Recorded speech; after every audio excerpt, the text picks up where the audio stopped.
Hey YouTubers, it's Steve again calling from Rescape, my channel that seeks to aid and benefit people by informing them and helping them adjust or revise their fundamental view of reality and how that can help them and help benefit them in their lives and other people around them in their lives. And today is going to be the first video. It's going to be week 3, and the reason it's week 3 is because I haven't done anything this week, and so this is going to be all week 3. I said in the last video, like, my life is going to get pretty crazy, and I was completely correct. And it seems like it was a year ago when I made the last video. All this stuff's changed, so both externally and in my spiritual life in all sorts of different ways.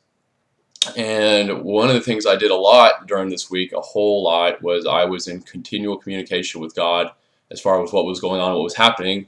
Largely because I didn't know what was happening, I didn't know how to respond. Sometimes I was a little bit nervous or anxious. Actually, I was anxious pretty much most of the week, and how to cope with that. And on the peripheral of what you'll hear, if you hear about people with relationships with God, they'll be talking to God to get guidance, things like that.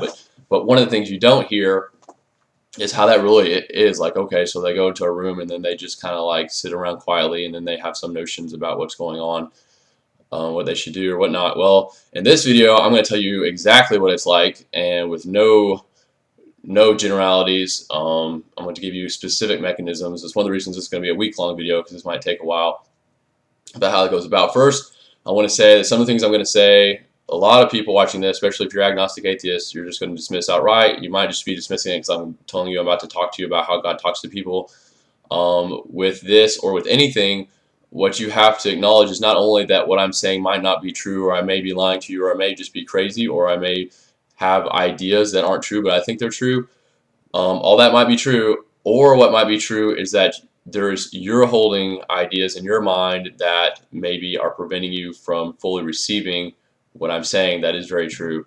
And so if you're going to listen to this video, one of the things that you can also do is listen to your own internal thoughts and how you're responding to what I'm saying, and acknowledging, not judging yourself or judging me, but just being like, well, he said such and such, and that makes me feel like there's no way that could be true, and maybe I feel a little bit offended, or however you want to put it.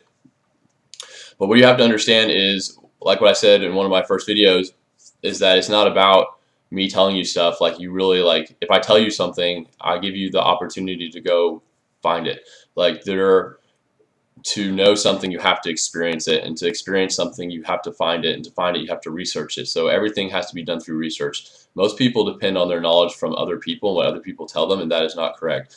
Like, what I'm telling you is not something you should take for granted. Like, you need to take, if you think that if you find it in your heart or in your mind to believe that what I'm saying might be a possibility, the next step then is that you need to go find real world documentation or evidence, and then also a place that you can discover it on your own, even if it's in your own room. Like, maybe I'm telling you something about God, and you're like, okay, well, hey, are you there, God? And then God might say something, you're like, okay, well, that's confirmed.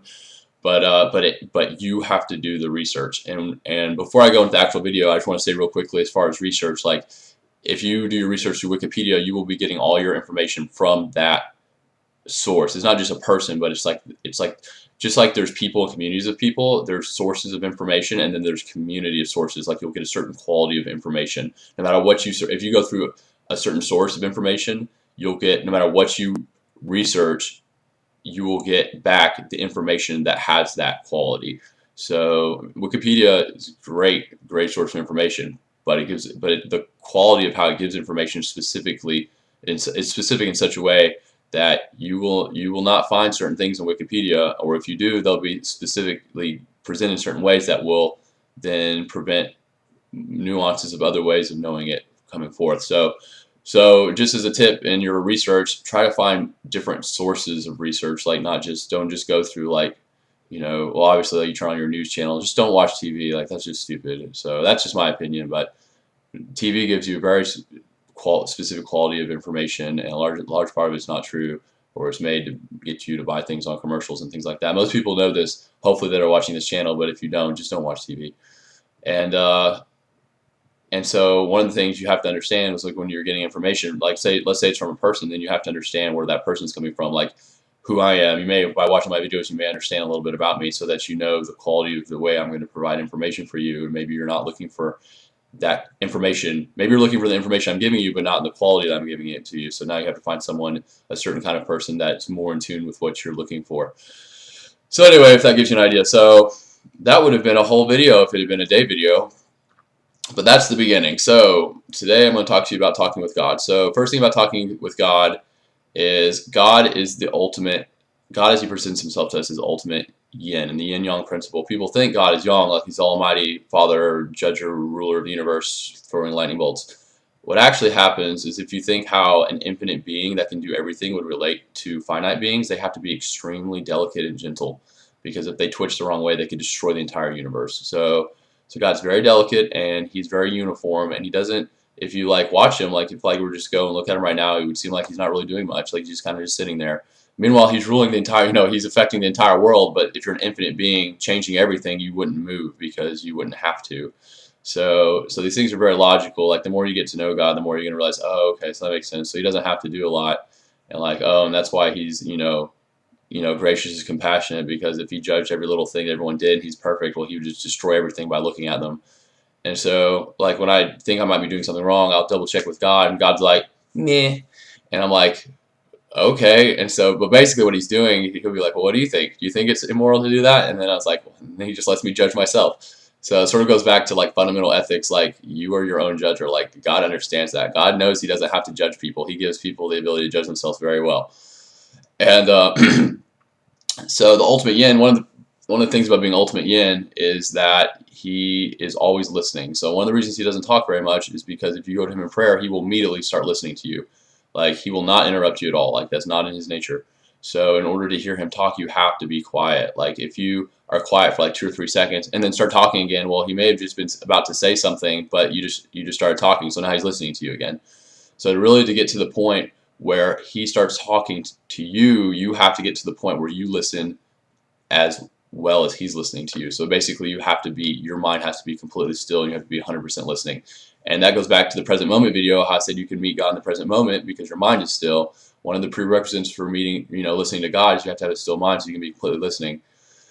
So one of the reasons people don't hear God very much is because their mind's never still, and I think that's intentionally. We were brought up to intentionally have minds like that so we don't hear God. And that can be kind of conspiracy theorist, but when you start looking at other things, it actually makes kind of logical sense. You start putting the pieces together. But so there's that. And then the other thing with God being ultimate yin is that we always have these plans to do things, and we're anxious about doing things like, oh, what do I do next, or how's this going to come together with that. But God understands, like, you don't make that decision until you have to make that decision. And if you start making that decision beforehand, you're affecting. First of all, you're misperceiving the present moment, so you're missing out on what's actually happening. But then also you're affecting your inner self. Like by the act of becoming anxious, you're causing it so that when you do need to make that decision for real, you won't make it in as adequate or as an optimal way as you possibly could. So when you ask God, what should I be doing right now? A lot of times he's just not going to answer. He's just going to just be like, you'll get the notion like, you should do what I do, which is nothing. He's like, of course he's doing stuff. He's always doing a little bit, but it's so small, like you don't know. Like people consider power to be like strength. There's actually two kinds of power. There's the power of the action power that we know of, like a nuclear power plant, like provides electricity to a whole city, and there's that kind of power. But then there's the power of not being known, like if you're in a room and you're very humble and you know what people are talking about, but you just sort of approach them on their own level, and they think that you don't know. Well, they may try to do things assuming you're on a certain level, when really you know them better than they know you. And so now you have a certain kind of power, that a hidden power. It's like a secret power, like you're hidden. And so people are like, well, why isn't God? Why don't we see God? Well, part of being all powerful is that you also have the power that people will not understand you, and you can use that. So, and then the question becomes, well, then how do you know a God that purposely makes himself hidden? And the answer is you hide. Like if it's written that you find him in the secret place. And so the more yin you make yourself, the more hidden and quiet and listening and silent and not doing and things like that, all these things being found in the present moment, the more you'll start linking yourself up with like you become like God is, so God can, like, you approach God on his level, and so now you're speaking as equals, as crazy as that sounds. but that is what it is to be one with God. Like if you're in God and God is in you and you're one with God, like you are at that point an equal with the Almighty, and that may be heretical or something like that, but that is what it means. Like if you read like where that's written down and like the context of it, that is what it means. That like human beings, I don't know if animals can do this, I don't think they can, but human beings, but for some reason, one of the reasons we're called children of God is because we have the ability to be godlike, and and the ability to be godlike is all the things I'm telling you. It's not being all powerful, it's being still and humble and quiet and hidden in the secret place, and doing nothing and accomplishing everything and being extremely delicate and all that stuff. Like that is what God is, or like what that is how God operates. So if anything, if I'm hoping this dispel notions about God, like how God comes about and how you talk with God, because there's just a lot of misinformation about how that works. And maybe if you start, if you're believing what I'm saying and you go out and do your own research and you start talking to God, like looking for a God like the God I'm telling you, that actually makes logical sense, that an infinite, all-powerful being approaching the universe that's finite, like how would they have to act? They would have to be extremely soft. And you can watch my video on softness too, and that gives some insight onto that. And of course, God is 100% whole. He has no tensions. His judgments are perfectly in truth. So he has very little judgments, and he lets people, when people are being jerks, they judge themselves. And you hear like about like karmatic value, like what goes around comes around. Well, there's no going around. Like when you're a jerk, like you are reaping what you sow right then and there. And it's not that God doesn't. I mean, God loves everybody. God doesn't want people to get hurt. But if someone's being a jerk, like like God can't intervene with that. Without the only way God can intervene in that situation is if he takes away that person's free will and makes them a robot, even temporarily. And God can influence people's hearts, to want to do certain things, but he dare I say he can't. Like if he gives a person free will and then takes it away, well then he's contradicting himself, and that's one of the things that I've not known him to do. So people suffer. I mean, it's really sad, but people suffer, and he watches them suffer, and I guess in his godlike way, he'll suffer too. Um, but with them, but that's just how it has to be. Maybe they'll learn a lesson. Maybe they just suffer long enough to where they get their butts kicked and they start being nice, and then, or if they don't get it or just get more and more arrogant, well, they're just gonna destroy themselves, and that's sad too. So anyway, talking with God. So what is it like to talk with God? Talking with God, first thing you do when talking with God, you're going to be sitting alone and nothing's going to happen. Let's say you do maintain the present moment, so your mind's still.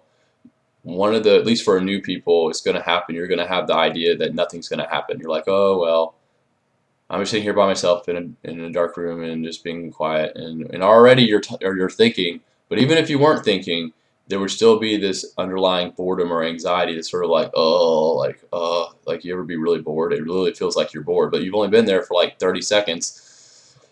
But that idea of like, well, nothing's going to happen, that's the unbelief. Like when you hear things like people talk about unbelief or written in like ancient texts, like that is a form of unbelief. So what you do in that situation, you push through that and you be like, well, if nothing's going to happen, I'm going to sit here and make sure nothing happens. And what happens is that something very much does happen, because you chose to push through that unbelief of saying nothing will happen and wait anyway. That's acting in faith. You ever hear about people like you've written where you act out in faith? Well, if you sit and do nothing and wait for God and then feel like nothing's going to happen but then wait anyway, that's a version of acting out in faith. So, and God responds to that, and he'll respond to that by talking with you. But the key is you have to quiet your mind, because God will listen to you. And it's not a bad thing. Like if your mind's chitter-chattering, God's listening to you out of love. Like he wants to know everything about you. Like he wants an excuse to have to know about you. So he's not like, oh well, they haven't shut up yet, so I'm not going to talk to them. It's not like that. It's literally like, oh wow, look at all these great thoughts they have, this remarkable being that I've created, and oh God, if you want to go into this, God's presence or the Holy Spirit is actually recording what you want or what you're thinking for future reference, so it knows how to love you better in the future. So, and then, so God really loves you. Like it's not like that at all. He's not making it hard to speak with you. It's literally that he wants to be the listener. So if you want him to talk, All he wants to do is listen. And honestly, that's what people want. Like you talk with someone in a, like you go up, you're in a like a party or something, and you start talking with someone, and all you do is ask them questions about themselves and listen. Like that's what they want. That's what everybody wants, and that's what God does for people. But in this video, if we're talking about actually getting information from God, like there has to be a reason for that. If you're going to sit through and quiet your mind and do all this, like you have to have a reason. And if you and watch my video on purpose, on what purpose is. I think it's called On Purpose, like not on purpose, but anyway. And because that reason will push you through all the baggage in your own mind to get to that point where you have the reason to need to have him tell you something. And people are like, well, why didn't he tell people about technology? Like we had to figure that out on our own, or like, or all these great things we've discovered since ancient times. They didn't know anything about that. And then like, and there's this God, but you can't find him anywhere. When he doesn't do anything, like there's just a lot of bad stuff happening in the world, like all these things, like that would seek to make it seem like it's very obvious there isn't a God. Like I was an atheist for a long time. I understand these ideas, like, and in this video I'm trying to give you some examples of why God would be invisible and not do a lot, and why there might be evil that exists, and why he doesn't talk to people anymore. Oh yeah, that's another thing. Okay, let's walk down the rabbit hole a little bit more. I know from reputable sources that infant children, before they cry for their parents, they send out signals like telepathic psychic signals to their parents to communicate. Now what this would indicate is that humans, at least one point in time, communicated telepathically. Now, why we don't do that anymore? Well, think about it. Well, if the infant tries to communicate telepathically, no one hears them. Well, then they have to go through crying, which is the first kind of verbal talking, and then they pick up a verbal language, and then they just never develop the psychic kind because no one can do it. And there's actually, if you want to do some research, there's indication that animals do have like the cats will do this a lot. They'll like stare, and like you can feel them staring at you and things like that. Or like dogs will like circle each other and then they smell each other's butts, but also then they do this other thing. It's like, what are they doing? It doesn't make sense. It's a large part of it's psychic, but actually just before doing this video, I was thinking about how this might work. If language is a byproduct of the fact that we don't use what we were given, the original way of communication, it would make sense that God wouldn't speak with words. Like it wouldn't, if God spoke like with the language that we could hear, like with the babbling of our lips and mouth, that would be because that's who we become, the generous state of who we are to do that. So how would you speak with God? Well, then wouldn't God speak with the same language that he gave us in the beginning? And then so maybe a large part of speaking with God is redeveloping that psychic telepathic ability. I know with my spiritual growth that the more that I speak with God, the more God leads me. One of the things is I have been getting more abilities to not even like telepathic or to read minds, but just like to understand people. Like when I'm with one other person and we're watching TV, I can see on that TV, it's not just me watching the TV, I can see the way they're looking at it, like the certain things that stand out to them. And I know it's not standing out to me because those things would stand out to me and they're like glaringly standing out to me, and then I realize that's how they're seeing it. So that's sort of like a low level version of telepathy, I think. And that's what I'm on right now. And I think a large part of it was developed because that's how it was what I do with God. Like I very much try to make it so when I go out my daily life, I see things the way God sees. So if something stands out to God, I want it to stand out to me. And so I think that carries over to human relationships, because like if you're supposed to love God with all your heart, mind, soul, and strength, and then love your neighbor as yourself, well, and it says, and it was written that is a similar thing to love your neighbor as yourself. So the parallels should be there, and you have more richer relationships with people as you grow, adhere to like your relationship with God. So this is about 20 minutes. I don't know what else to say. It doesn't feel like there's a voice in your head like a schizophrenic patient. It literally is like an idea. Like when you blank your mind to a certain point, you'll eventually get something like you imagined a voice in the back of your mind that you almost don't notice because you're focusing so hard on keeping your mind blank. but then it blips up on your radar, and you kind of go back in your memory. You might even have to break the present moment to go back in your memory to hear what it said, but but you knew that couldn't have been from you, and it was something very specific about the situation that you couldn't have known about.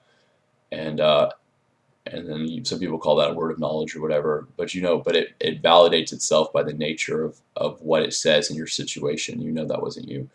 So any point in time, you're like, is that you, God? And he'll be like, well, is it? He'll say back to you, is it me? And then we're like, is this the right thing to do? And he'll be like, well, is that the right thing to do? Like, he always sends it back to you. So, or like, is this enough? He's like, I don't know, is it enough? He'll say it back to you. But what he's doing, he wants you to get to the point where you acknowledge in faith, and you can say to him, that's enough, and that is the correct thing to do, and you are God. And because if you say, are you God? He'll say, am I? But if you say, you are God, he'll say, I am. But he wouldn't have said that unless you'd already acknowledged it. And so this gives you some ideas. So anyway, any questions, comments, happy thoughts, whatever, post in the comments. And my name's Steve Robertson. This is Rescape week 3. Thanks.